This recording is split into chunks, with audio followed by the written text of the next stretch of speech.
আসসালামু আলাইকুম সুপ্রিয় শিক্ষার্থীবৃন্দ, একাদশ শ্রেণীর ছাত্রছাত্রীদের প্রতি আমার আন্তরিক শুভেচ্ছা ও অভিনন্দন। আশা করি তোমরা মহান আল্লাহ তাআলার রহমতে ভালো আছো। আমিও আল্লাহর রহমতে ভালো আছি। আমি মুসাম্মদ সেলিমা সুলতানা, বাংলা প্রভাষক, দৌলত দরগা ইলাহিয়া দারুস সুন্নাহ আলিম মাদ্রাসা। আজ আমি তোমাদের বাংলা দ্বিতীয় পত্র বই থেকে শব্দের শেষে অ এর উচ্চারণ ও রূপে উচ্চারিত হওয়ার 5টি সূত্র উল্লেখ করো, এই প্রশ্নটি আলোচনা করব।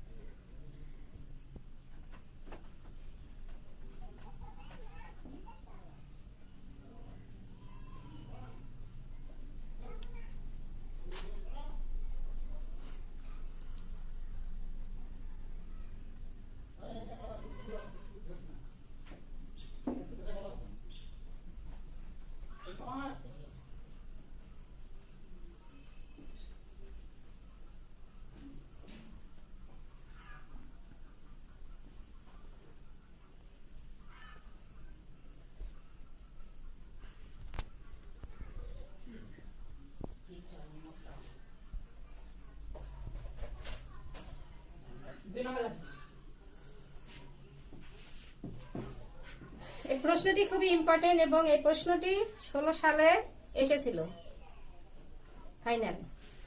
তো তোমরা দেখো, এই শব্দটি, এই শব্দের শেষে অ এর উচ্চারণ ও রূপে কিভাবে হয় সে সম্পর্কে আমি আলোচনা করব। শব্দের শেষে অ বাংলা ভাষায় সংস্কৃত বা প্রাকৃত ভাষায় উচ্চারিত হয় না। এই অ ধ্বনিটি পূর্ববর্তী ব্যঞ্জন বর্ণে লিপ্ত বা মিশে থাকে বলে প্রায়শ হসন্ত রূপে উচ্চারিত হয়ে থাকে, যেমন নাক, কান, হাত, গলা। গলা নয়,